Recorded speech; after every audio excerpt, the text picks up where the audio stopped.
आज हमारे साथ हुआ है, कल किसी और के साथ होगा, परसों किसी और के साथ होगा। तो हम परेशान एकदम ऐसे हुआ जैसे पता नहीं कोई फिल्म की शूटिंग हो रही है। 8-10-11 पे पुलिस पहुंची है, वो भी कापियां और पेंसिल वगैरह लेके। 2-3 दिन में ये इन्होंने 4-5-6 वारदातें कर दी हैं। उससे ही इतना डरे हुए थे, तो अब हमारे साथ भी ये वाकया हो गया है। अस्सलाम वालेकुम नाज़रीन, DNN न्यूज़ के साथ मैं हूं आपका होस्ट रहमान यूसुफ और हम इस वक्त मौजूद हैं सियालकोट का एरिया है शहाबपुरा और इधर ये फार्मेसी की दुकान है। इधर रात को 2 मुसल्लह डाकुओं ने सरेआम मसले की नोक पर स्टाफ को यरगमाल बनाया। इधर जो कस्टमर मौजूद थे उनको यरगमाल बनाकर उनसे नकदी छीन ली और एक खौफो हरास का जो है वो मकाम था इस दुकान पर कि जो रात को इधर सनसनीखेज वारदात हुई है। उसके बाद उसकी जो फुटेज है वो भी सोशल मीडिया पर अभी वायरल हो चुकी है। हम मौजूद हैं इस दुकान पर और आपको दिखाने की कोशिश कर रहे हैं कि ये वो एग्जैक्ट जगह है जहाँ पर उस आदमी को लूटा गया, रात को उससे नकदी छीनी गई है असले के जोर पर। 2 मुसल्लह डाकुओं ने जिन्होंने हेलमेट पहने हुए थे, जिनकी शनाख्त अभी तक नहीं हो सकी, ना अभी तक पुलिस उनको गिरफ्तार कर सकी है। मजीद हम इधर से लोगों से भी जानने की कोशिश करेंगे जो इस दुकान के ऑनर है, उनसे भी पूछने की कोशिश करेंगे कि ये इस सारा मामला कैसे हुआ है। ये परसों रात को वाकया हुआ है सारा। 8 बजे के करीब ये वाकया हुआ है। 8:03 पे ये लोग अंदर आए हैं। ये 2 लोग थे, इन्होंने हेलमेट पहने हुए थे और फेस मास्क इन्होंने लगाए हुए थे। चेहरा इनका बिल्कुल नज़र नहीं आ रहा था। मतलब इन्होंने अंदर आते ही ऐसा खौफो हरास फैलाया है। इन्होंने वो गन्ने लोड किए हैं एकदम और साथ गालियाँ निकाली हैं।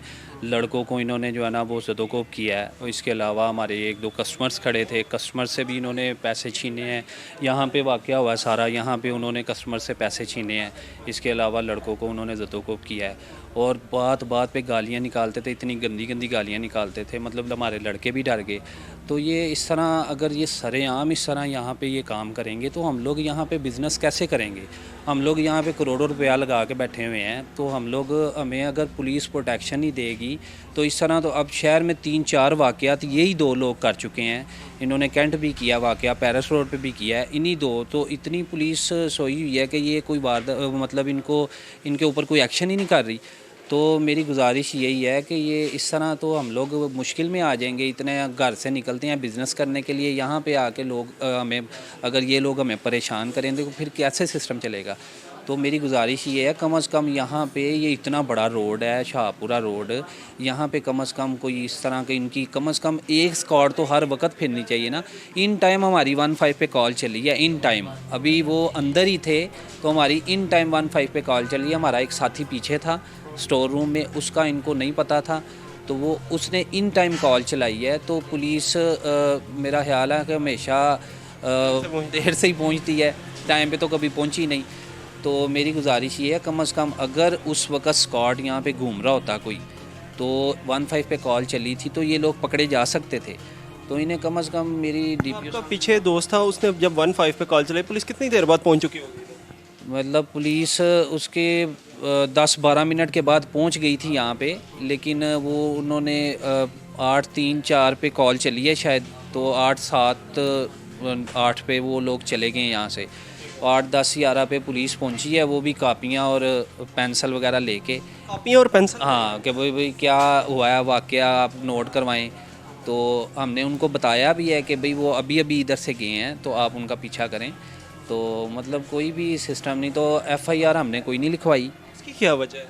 उसकी वजह ये है कि हम लोग यहाँ पे बिज़नेस करने आते हैं, हमारे पास इतना टाइम नहीं है कि हम लोग FIRs करवाएं और इनके पीछे जाएं। इन्होंने हमें उतने पैसे शायद हमारे ना जाएं, बल्कि आज तक रिकवरी तो हुई नहीं किसी की भी, ठीक है, और इतने पैसे शायद हमारे ना जाएं जितने ऊपर लग जाएं। तो इतना टाइम हमारे पास नहीं होता कि हम लोग उनके पास जाएं। हम यहाँ पे बिज़नेस करने आते हैं, बिज़नेस करके हम घर चले जाते हैं। अगर हम लोग थाने कचहरियों के चक्कर लगाएंगे तो फिर हम लोगों को इधर यहाँ पे टाइम कैसे देंगे हम। इस वजह से हमने यहाँ पे FIR नहीं करवाई। वज़ीर-ए-आला पंजाब और हुकूमत वक्त और DPO सियालकोट से स्पेशली क्या मुतालबा करना है? हुकूमत से मुतालबा तो ये है कि हालात तो उन्होंने इस कदर बुरे कर दिए हैं यहाँ पे कि अब मुझे तो ऐसे लग रहा है कि अब अगले महीने 2 महीने के बाद हर दूसरा बंदा सड़क पे खड़े होकर हर दूसरे को उससे छीनेगा। जिस तरफ हालात चले गए हैं, लोग अपनी रोटी पूरी करने के लिए परेशान हुए हुए हैं। तो DPO साहब से भी मेरी गुजारिश यही है कि कम से कम सियालकोट के अंदर जो वाकया हो रहा है, एक ही इन्हें 2-3 दिन में ये इन्होंने 4-5-6 वारदातें कर दी हैं। कल भी हमें रिपोर्ट आई थी, 3-4 कल हुई, परसों हमारे पास हुई, 2-3 परसों हुई। तो डीपीओ से मेरी यही गुजारिश है कि वो कम अज़ कम यहाँ पे प्रोटेक्शन हमें हर रोड पे, मैं नहीं कहता कि इस रोड पे, बल्कि हर बिज़नेस जहाँ पे रात को बिज़नेस होता है लेट नाइट, वहाँ पे कम अज़ कम प्रोटेक्शन इतनी दें, कम अज़ कम 1-2 स्क्वाड घूम रहा हो, ताकि इन टाइम अगर कॉल जाए 15 पे तो वो उस पर रिएक्शन कर सकें। यहाँ पे अगर प्रोटेक्शन होगी, अगर स्क्वाड की गाड़ी घूम रही होगी तो कम अज़ कम आने वाले को इतना डर ज़रूर होता है कि यार यहाँ पे स्क्वाड की गाड़ी घूम रही है तो ये कुछ भी हो सकता है। तो मेरी गुजारिश यही है कि हम यहाँ पे बिज़नेस करना है हमने, बल्कि सारे शहर में सारे लोग बिज़नेस कर रहे हैं, उनको प्रोटेक्शन दे बजाय कि वो डरें वहाँ पे, और अगर वो बिज़नेस नहीं करेंगे तो फिर तो हालात और ज़्यादा ख़राब होंगे। तो इस तरह तो बड़ी मुश्किल हो जाएगी बिज़नेस करने में सब के लिए। आज हमारे साथ हुआ है, कल किसी और के साथ होगा, परसों किसी और के साथ होगा। तो गुजारिश ये है कि थोड़ी सी पुलिस को अपनी हिकमत अमली चेंज करनी चाहिए और यहाँ पे जो है ना वो नाके वगैरह और स्क्वाड वगैरह घूमने चाहिए हर वक्त। 2 मुसल्ला डाकू आए हैं, आते सार इन्होंने गन पॉइंट पे हमें मतलब लूट लिया। उन्होंने कहा जी निकालें पैसे किधर हैं, साथ ही कस्टमर भी खड़े थे, यही जगह है वो इधर ही, कस्टमर भी इधर ही खड़े थे। उन्होंने उनसे भी कहा जी निकालें पैसे कितने हैं, ये वो उनसे भी ले गए हैं साथ। हमारे पास भी पैसे थे गले में, वो भी ले गए हैं। पुलिस भी मतलब कुछ भी नहीं कर रही फ़िलहाल। पूरे शहर में आप देख सकते हैं वही 2 लोग हैं जो अलग-अलग मतलब कर रहे हैं वारदात।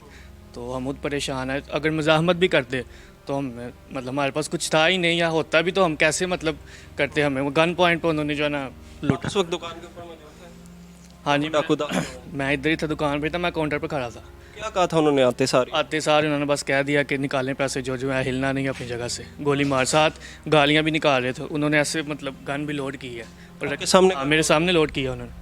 और उन्होंने कहा कि निकालें जो है पैसे सारा कुछ। तो हम परेशान, एकदम ऐसे हुआ जैसे पता नहीं कोई फिल्म की शूटिंग हो रही है। हाँ जी बिल्कुल, हमारी दुकानदार हजरात से बात हुई है। उनका कहना है कि 2 मुसल्ला डाकू उनकी दुकान पर दाहिर हुए हैं और असले के जोर पर उनको यरगमाल बनाकर उनसे नकदी छीनी है। उसके बाद जो इस दुकान पर कस्टमर मौजूद थे उनको भी असले की नोक पर उनको यरगमाल बनाया गया और उनसे भी नकदी छीन ली गई है। और सरेआम ये डाकू वारदात करने के बाद इधर से फरार हो गए हैं। पुलिस हस्बे रवायत तखीर से पहुंची है, लेकिन दुकानदारों ने यह भी कहा है कि हम किसी किस्म की ये कार्रवाई नहीं करवाना चाहते, क्योंकि ऐसी वारदातों में उनको हासिल कुछ नहीं होता, सिर्फ वक्त ज़ाया होता है। तो मैं हुकूमत वक्त डीपीओ सियालकोट और वज़ीर-ए-आला पंजाब से ये पुरजोर अपील करता हूँ कि सियालकोट के ताजरों को जो है ना वो महफूज किया जाए, इधर पुलिस की गश्त बढ़ाई जाए और उन डाकुओं को गिरफ्तार करके कैफरे किरदार तक पहुँचाया जाए, ताकि आइंदा किसी ताजर के साथ ऐसी वारदात ना हो सके। कैमरा टीम के साथ रहमान यूसुफ, DNN न्यूज़, सियालकोट। बहुत हो चुका जुल्म, आज़ादी का ख्वाब सच्चा करना है। सच्चे, पुरखतर और बेबाक रास्तों से गुजरते हुए चुभते सवाल और बेबाक गुफ्तगू करना आसान नहीं होता, सच बोलना।